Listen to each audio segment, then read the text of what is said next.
زوجہ سے جو ہم بستری ہے وہ صرف اسی راستے میں جائز ہے جس سے اولاد ہوتی ہے، کیونکہ عورت کو اللہ نے بنایا ہے نسل بڑھانے کے لیے۔ تو کوئی بھی ایسا ہم بستری کا طریقہ اختیار کرنا جو نسل بڑھانے کا ذریعہ نہ ہو، یعنی وہ نیچرل نہ ہو، تو وہ حرام ہے۔ تو اس میں اللہ نے یہ حکم دے دیا۔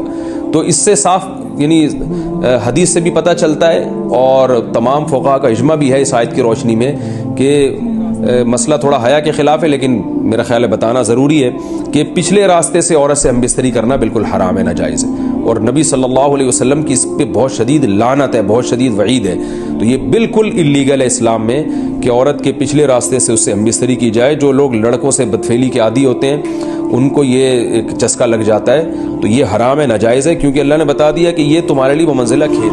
مفتی طارق مسعود کے بیانات کے لیے طارق مسعود آفیشیل کو سبسکرائب کریں۔ طارق مسعود آفیشیل۔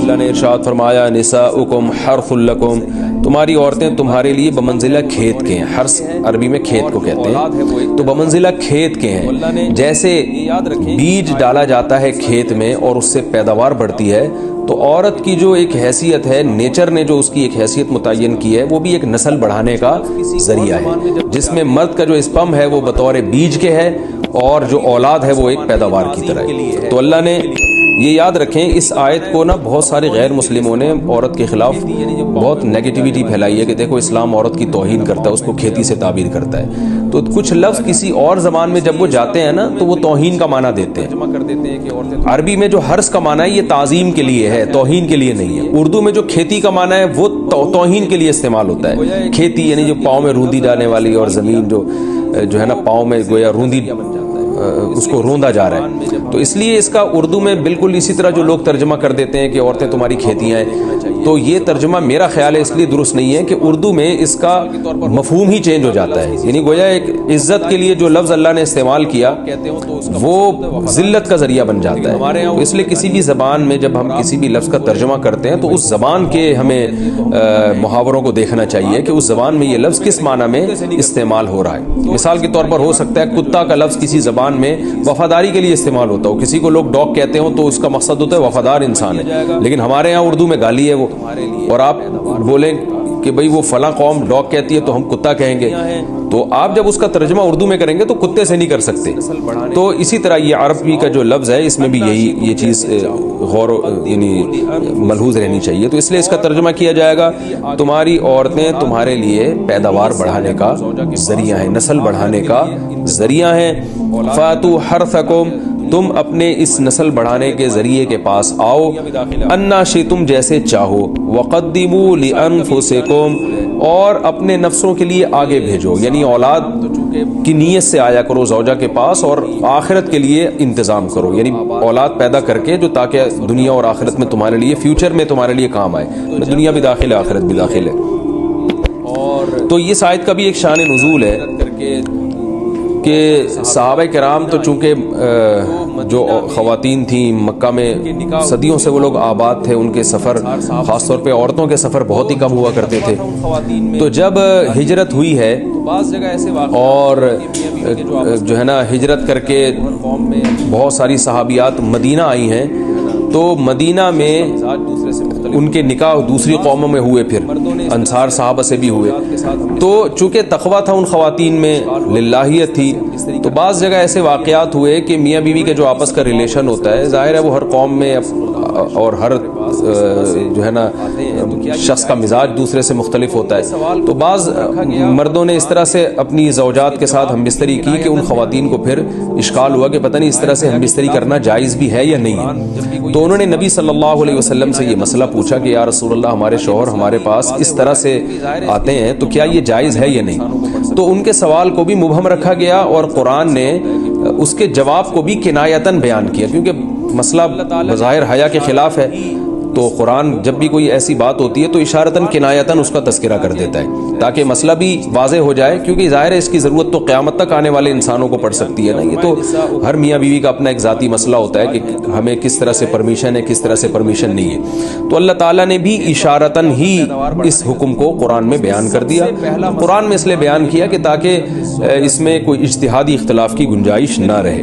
تو اللہ نے قرآن مجید میں بیان کیا، فرمایا نساؤکم حرث لکم، تمہاری جو ازواج ہیں، تمہاری جو بیویاں ہیں، وہ تمہارے لیے بمنزلہ کھیت ہیں.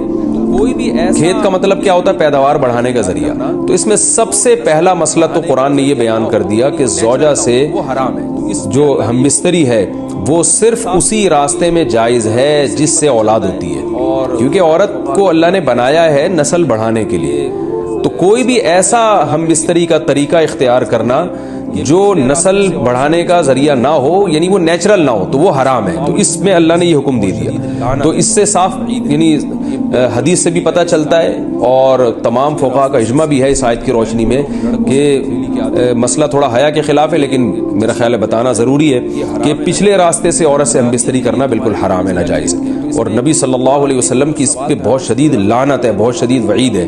یہ بالکل اللیگل ہے اسلام میں کہ عورت کے پچھلے راستے سے اس سے ہم بستری کی جائے. جو لوگ لڑکوں سے بدفعلی کے عادی ہوتے ہیں ان کو یہ ایک چسکا لگ جاتا ہے، تو یہ حرام ہے، ناجائز ہے، کیونکہ اللہ نے بتا دیا کہ یہ تمہارے لیے بمنزلہ کھیت کے ہیں. تو اس میں قرآن نے وہ جو سوال تھا نا اس کی طرف اشارتاً جواب دے دیا.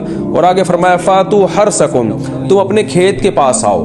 اس میں طریقہ کار یعنی پیداوار بڑھانے کا جو ذریعہ ہے اس جگہ کی طرف آؤ، انا شئتم، جیسے چاہو. یعنی باقی جس طرح سے تم چاہو زوجہ سے ہم بستری کر سکتے ہو، اس میں کوئی خاص طریقہ متعین نہیں ہے. میاں بیوی کا ایک دوسرے سے کوئی پردہ نہیں ہے. ہن لباس لکم وانتم لباس لہن، یہ دونوں ایک دوسرے کے لیے لباس ہیں. تو اس میں طریقہ کار کوئی بھی ہو سکتا ہے، کسی بھی طرح سے کرنا چاہو ایک دوسرے سے لطف اندوز ہو سکتے ہو. لیکن فاتو حرثکم، آنا موضع حرث میں ہے. حرث کا مطلب اس جگہ کی طرف آنا ہے جہاں سے نسل بڑھتی ہے، کسی اور راستے کی طرف. اس سے صاف طور پر جو ہے نا وہ جو فاسق فاجر لوگوں کی جو برائی ہے جو لڑکوں سے بدفعلی کے نتیجے میں پیدا ہوتی ہے، اس کا اللہ نے قلعہ کر دیا کہ اس کی اسلام میں بالکل اجازت نہیں ہے. باقی طریقہ کار کیا ہوگا یہ تمہارے اوپر، اس کی اللہ نے تمہیں اجازت دی ہے. وقدموا لانفسکم، اور چونکہ بار بار حرث کا تذکرہ ہو رہا ہے کہ نسل بڑھانے کا، اس لیے اللہ نے فرمایا کہ قدموا لانفسکم، اپنی ذات کے لیے فیوچر میں انتظام کرو. قدموا کا مطلب آگے بھیجو اپنی ذات کے لیے سرمایہ. کیا مطلب کہ جب زوجہ سے ہم بستری کرو تو نیت اولاد کی ہونی چاہیے تاکہ وہ اولاد دنیا میں بھی اور آخرت میں بھی تمہارے لیے ذخیرہ بن جائے.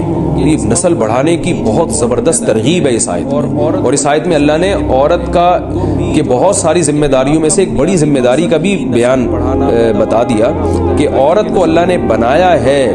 جو مرد اور عورت کا جو فرق رکھا ہے نا، اس فرق کی بڑی وجہ یہی ہے کہ مرد کے اسپرم کو اللہ نے بیج کے طور پہ پیدا کیا ہے اور عورت کو اللہ نے زمین کے طور پہ.